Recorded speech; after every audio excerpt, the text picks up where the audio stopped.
All right, everyone, let's get this started. Perfect timing. I think my cat is going to come and join us.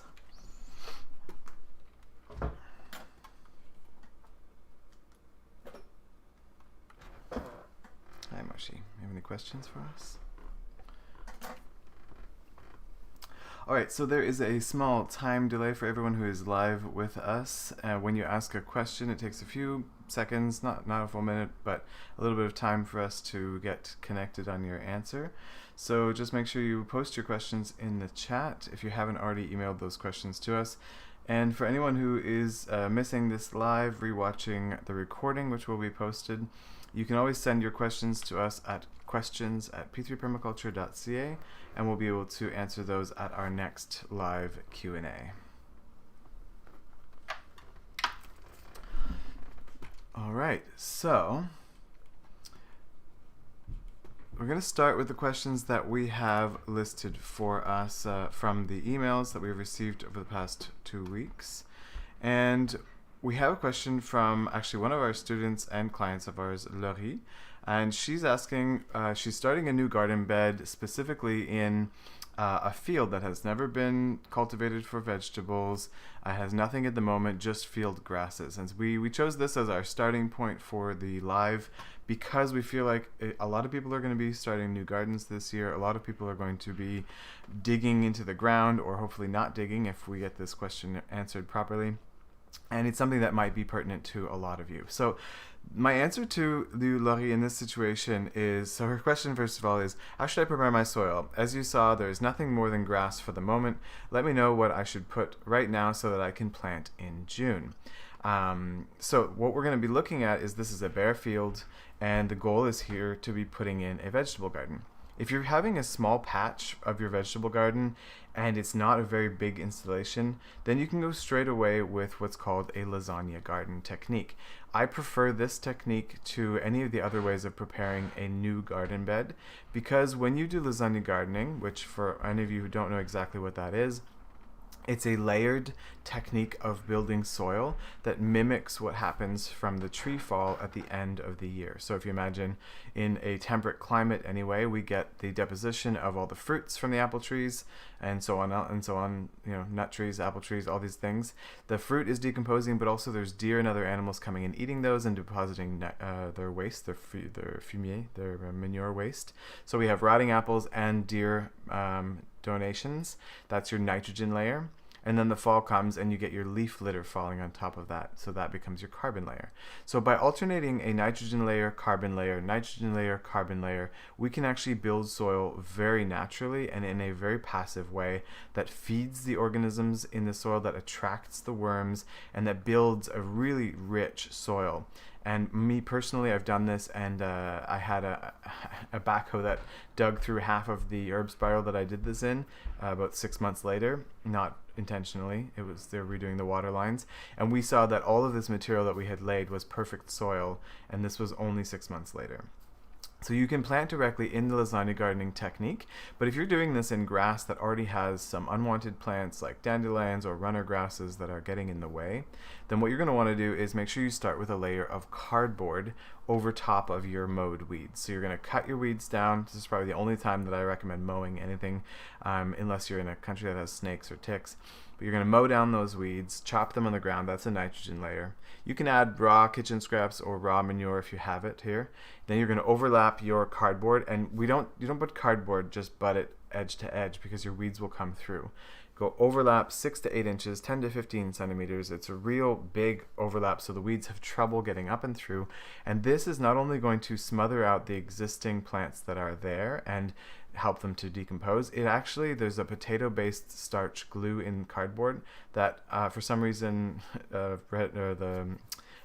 worms are addicted to. They just love it. And so you'll end up, if you just put a piece of wet cardboard down on your lawn for a week and lift it up, you'll know exactly what I'm talking about. There's just this party of worms going on down there. So you do this in order to smother out the weeds, and without using like landscape fabric or geotextile membrane, you're using the cardboard, which is biodegradable, and again, in 6 months it'll be entirely gone. You always soak it beforehand, so that way it's not pulling moisture from your bed.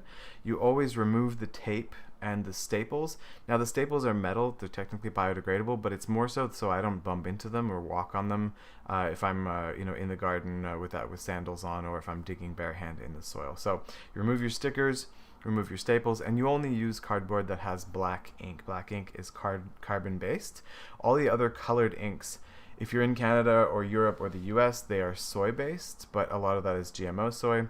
And also, if you're in other countries of the world, it may not be natural-based ink. So we want to stay away from all the fancy colors, only use brown cardboard with black ink.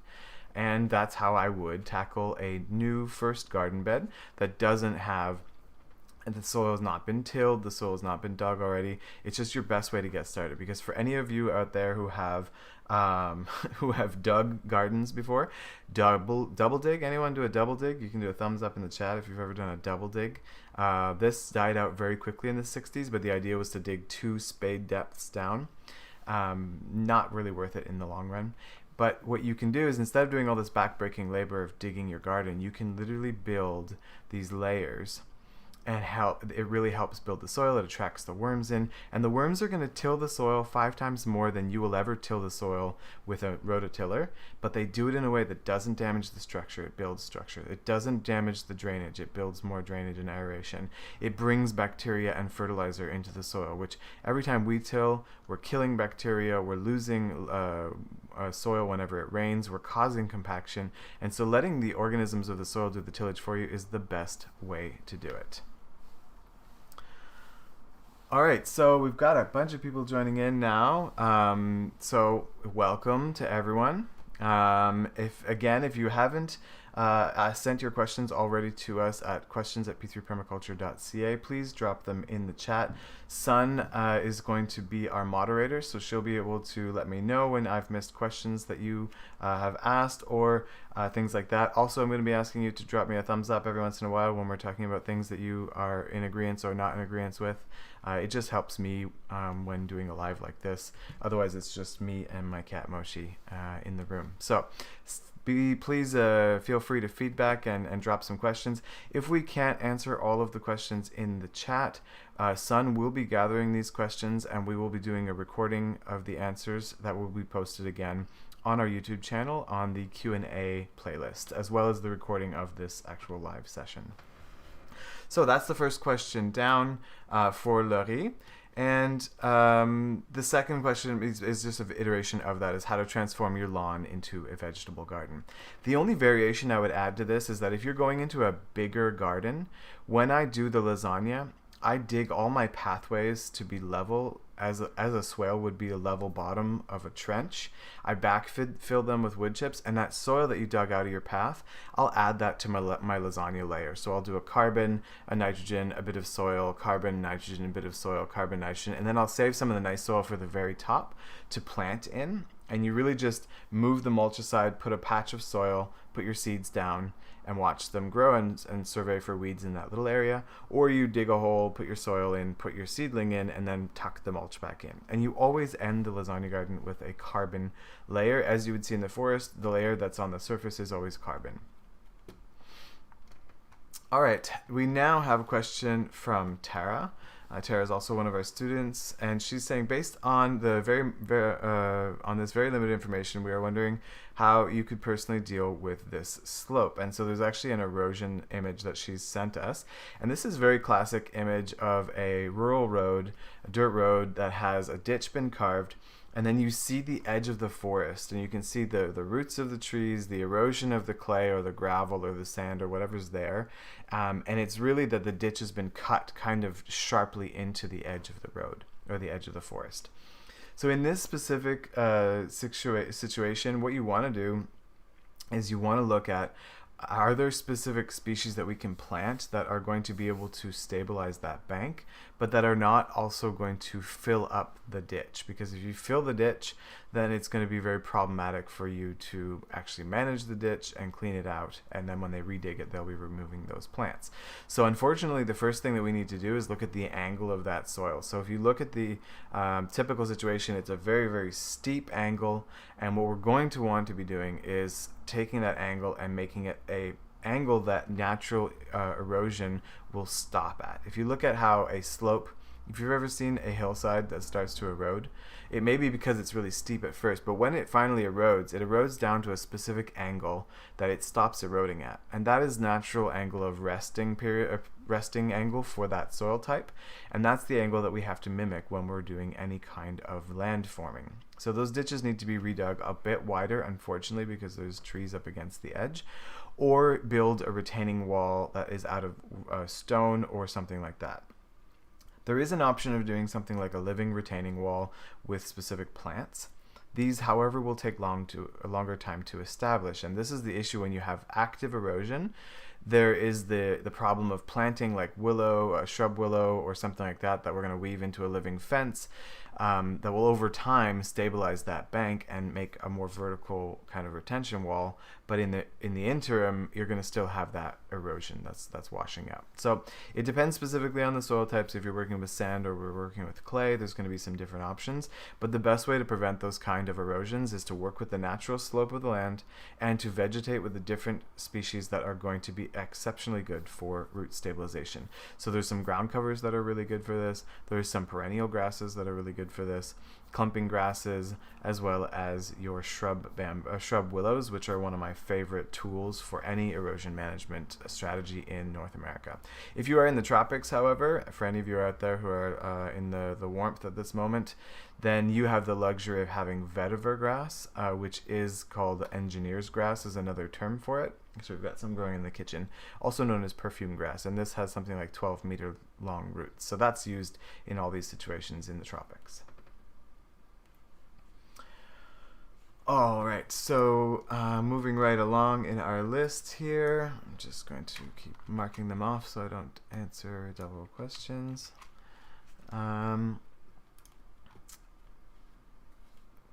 No longer have access to rocks. Okay, right, so that's that one. So John has a question for us here. How do we seal water-holding elements like a swale, a pocket pond, or a large pond when you have extremely sandy soil? That's a really good question, John, because not everyone has the luxury of clay. And don't everyone hate on me for saying luxury of clay. Clay is actually a great material to work with, and you're better off having clay in your soil than you are having sand. If you have clay, you've got basically like a large container garden. All we now need to do is like build your lasagna layers until you fill your container with soil. If you have completely sandy soil, and anyone out there who knows this, drop me a thumbs up in the chat. If you have sandy soil, then you know that no matter what you put down, it just leaches and leaches into that sand like at an incredibly fast pace, right? So that becomes a really big problem really quickly. When we think about sand and its ability to hold water, it's really not something that we have as a characteristic of sand. But when you look at the difference between clay, which has a great ability to hold water, and sand, we need to understand what is the difference between these materials. And really, it's not a composition, it's about particle size. So without getting too technical, and because we do this in much more detail, it takes me about 6 hours to do soil, even a hint of justice, and we do that in our PDC course. But to get an idea of particle size in soil, if you look at a wine barrel, or one of those big blue barrels that you see around as rain barrels, basically any kind of standardized 200-liter rain barrel. If we use that as a base reference of the particle size of sand, right, we're just scaling up for a visual, then your 12-inch dinner plate is the size of silt, and then a dime, a 10-cent dime, Canadian dime, is the size of a clay particle. So to give you an idea, really you could have it silica-based, it could be quartz, it could be all kinds of other types of rock material, but these specific material sizes are what make it sand, silt, or clay, not the composition of the material. It's really particle size. So if you've got tons of sand, you've got these big wine barrels, and we need to break them down into smaller sizes. So how do we take a big particle and make it smaller? Now, this is where I'm not going to necessarily give you guys all the answers. I'm going to give you direction. What in nature makes sand smaller? Well, if you've ever looked around in the forest, or not so much in the forest, but if you go to those edges of the forest that are in the rocky outcroppings, or if you've ever climbed, done hiking and moved up in the landscape, and you see the hilltops that are all really rocky, you see specific species growing on the face of the rock. And it's actually most of the time lichen, which lichen is a combination of a green plant as well as a fungi, and it's the fungi's ability to exude acids and enzymes that will dissolve rock material into minerals that then can be eaten by that lichen. So not only lichens do this, but other mushrooms or fungi, specifically mushrooms really just being the fruit of the fungi, but these other fungi have this ability of exuding compounds that break down rock material and then allow that rock material to be smaller and smaller and smaller. So if you have a big sand particle, you need to increase the mycelium or the fungi in the area and feed them so that they have all the foods that they need to then begin exuding these materials to break your sand particles into more and more clay. Now, John, this is a long-term solution, so there is a short-term approach to holding water in a sandy situation that is going to buy you some time while the mushrooms or the mycelium have the ability to break down these particles. So if that's the case, if you want to increase your clay content in soil in general, you feed your mycelium with specifically wood chips. I prefer wood chips because they have a much higher carbon content than leaves or straw or cardboard or any of these other materials, and that means you have much more food for longer time for the mycelium in the soil to exude the enzymes to break down the particles and give you some more clay. That's your long-term soil repair mechanism. For the short term, and actually this is Sepp Holzer's solution, and he was sitting there, and he lives in the Alps in Austria, and it's really rocky, gravelly soil everywhere. But if anyone knows Sepp Holzer's work, there are ponds all around him. But he couldn't build ponds at first. He was very confused as to how to build ponds in sandy, rocky soil. Yet his pigs had no problem making little wallows of mud puddles that held water very well for them to be able to roll in the mud. So he sat back and observed these pigs for a long period of time and understood basically that the pigs are doing two things. They're compacting, so as they roll around and trample the area, they're compacting it, so that's one thing. But before they're even doing this, they're in there eating and rooting, so they're eating all the grubs and turning the soil up, and then they're pooping in it. And so it ends up being a layer of manure and a layer of organic matter and a layer of manure and a layer of organic matter, similar to the lasagna, except in this case it's wet. And like in a swamp, it goes anaerobic, so lack of oxygen, which starts to break down in a fashion that provides the habitat for lots of bacteria. And anyone who's worked with bacteria before, or if you've ever had food that has gotten some bacteria on it in the fridge, you know so because it's slimy. So the slimes actually generated by bacteria are called gels and colloids. These are like glues in the soil. And so the more of these that you're generating in a leaky pond, the more every time it rains, it's washing those gels and colloids down into the cracks, and you are slowly filling those cracks in. So you can, over time, even in sandy and gravelly soil, build up the ability of that spot to retain moisture in the ground. So much so that Sepp Holzer, if you look at his aerial photographs of his property, he has ponds all around his home and his other structures. So there's definitely ways you can do that in that regard.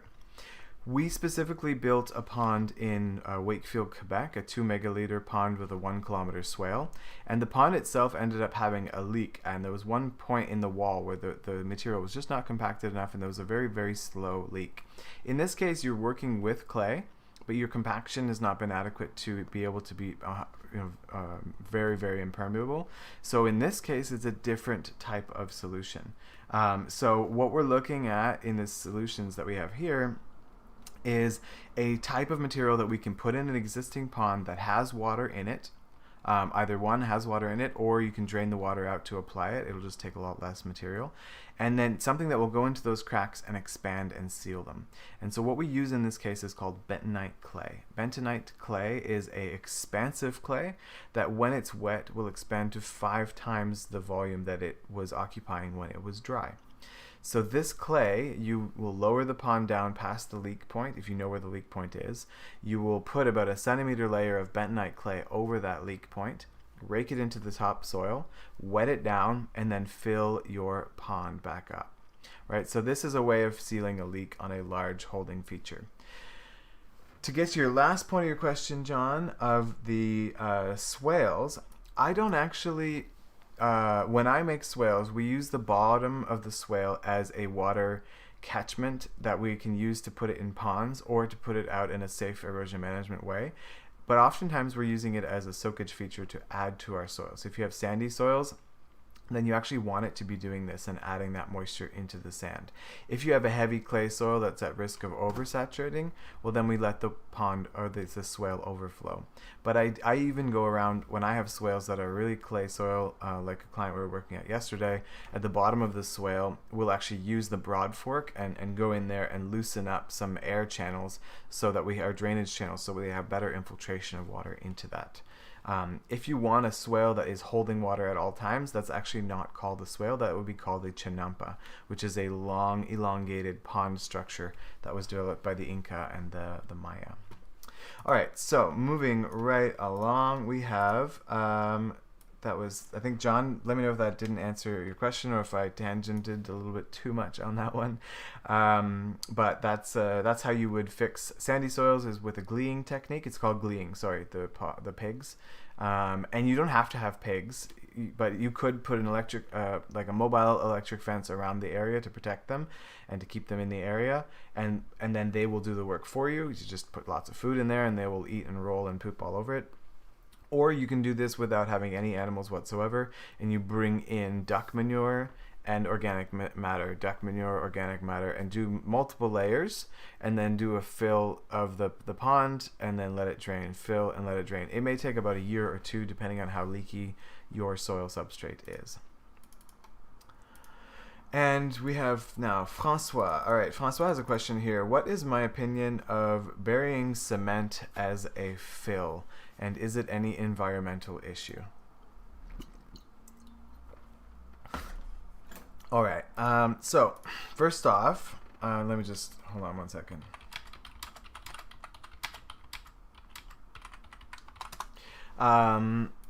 First of all, it is an issue environmentally because it has a tendency to change pH and change the salinity of the soil that it is surrounding. Because it does break down over time, you get different things breaking it down. It does affect salinity. It's a material, however, that is in existence. I use, we call it in the city, urbanite, just to sound a little more fancy, but broken pieces of concrete in an herb spiral. I'll use it in an herb spiral as the base material, and then I'll put fancy, nice rock on top if I can get my hands on it, just so it looks nicer. But what you have to understand is, in permaculture, we don't address things as a problem and then you do or you don't do, right? And many of you who have been in my classes before, you know that the answer is it depends, right? So when we say, do you want to not put it in the soil because there's a salinity issue? Well, actually what we can do is we can look at what in nature is able to break down salts and gather up the salts so that it's not a problem in the soil, and also what is able to then balance pH, which can be another issue when you have lots of cement, rubble, and debris. So the answer is, and if any of you have someone in your family that is like always collecting up all the useful things and keeping them for that one time when you might need them, which is totally me, I'm going to fess up on that one, that is what the mycelium do in the soil. Right? So the mycelium are gathering up all these nutrients, all these different salinities, all these and when we say salinity, I mean they're salts. They're not table salt, but it's a mineral salt, which means it will dissolve in water. Basically, that's what salt means in chemistry. So these salts, normally when it rains, would absorb these materials and then they would leach out and wash away. Mushrooms have the ability, or fungi have the ability, to really grab and hold this material in the soil. So if you increase the mycelial content in that soil, you will fight against the effect of the salinity and the breakdown of the organic matter will help balance the pH as well. So again, solution here is a large volume of dense carbon. And again, my favorite source for this is wood chips. And if you're going to go for wood chips, go for what's called in Quebec the bois raméal fragmenté, or ramial fragmented wood chips. This means ramial meaning small branches, so we're going with anything under 1.5 to 2 inches in diameter. And basically you're looking at chipping the leaves and the branches, because you get young branches that have more nitrogen in them, and you have leaves that have nitrogen in them. And when you have a higher nitrogen to carbon balance in that material, it composts and breaks down much, much better. And you end up with a really good soil amendment that still has tons of carbon to feed those mycelium to do the work for you. All right. So we're going to actually, Tara's got some other questions here about the soil that was slipping down the slope. So I'm going to jump in there and take a look at that. We've got the question is kind of broadening it out. Is this a risk of landslide, and which is something they would like to avoid? A few ideas would be general impressions. Okay, so just it's not necessarily in this case risk of a landslide. It's going to slowly keep eroding, and that means if you dig those ditches out, then in a few years they're going to be filled back in because of the erosion. So yes, it is something that we need to take care of. What we need to do is need to have layers of ground covers, small perennial grasses, small shrubs, medium shrubs, and then bigger trees and forest. Whereas right now it's like forest and then the ditch and the road. And that always causes problems. Even those trees at the edge are going to be much weaker and more likely in a windstorm to blow down into your driveway or your road. So that can be a big problem. Yeah, no problem, Francois. I love those questions that have really great rabbit hole tangents. So if anyone out there has more of those are great. So that's the answer for these situations. If there's any, maybe Francois or Tara, if you have any other questions on that specific situation, let me know. Otherwise, what I'm going to do now is I'm going to dig back into, we receive a lot of questions on Facebook periodically, and it's just become to a point impossible for me to answer them all. And so what we're doing now is these live sessions. We will see how many we'll do, whether it's once a month or whatnot, but basically based on your needs. To be able to help as much as we can for anyone that has lots of these little questions, because we know, when you're self-taught, when you're watching YouTube videos, reading books, there's just some things that need a little bit of clarification, and so the goal here is to help anyone moving forward in that journey to just get some quick answers to their questions. So let me just see if I can pull up some of these questions here.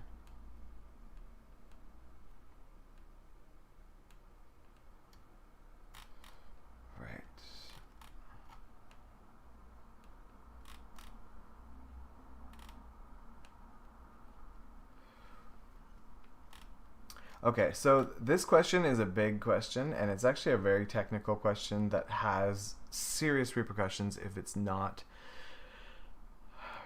dealt with in a very serious manner. And this is a question from someone, I'm not sure if he wants to be named, so I'm just going to go anonymous, but the question is that they just stumbled upon the fact that the area that they're working in is full of quick clay, which is also known as Lida clay. Now, have you ever had any problems dealing with this in any of the soils that you've worked with? And in fact, the pond that we put in Wakefield and the swale system there was put in before we knew that the soil was quick clay. Not all of it is quick clay. It's that the area has a high likelihood of quick clay being in that zone. And quick clay, basically, to start from the beginning, is a type of clay that has okay, so hold on. Backtrack. I don't know how many thousand years, the Champlain Sea was present in this area of North America around the Ottawa, Outaouais Valley region, and Montreal as well. And when the ocean was depositing sediment material, the really fine particles that always go down to the bottom, and then you have silt, and then you have sand that lands on top, So that's that clay that sifted its way down to the bottom, which is now the clay that we find in the Outaouais region and in a lot of our regions around here, has a large portion of it been deposited when there was an ocean. What that means is that there are salt bonds in the clay matrix, in the actual matrix of the soil. There is salt bonds. Now, what happens when you have fresh water that rains on salt? The definition of salt is that it dissolves in water.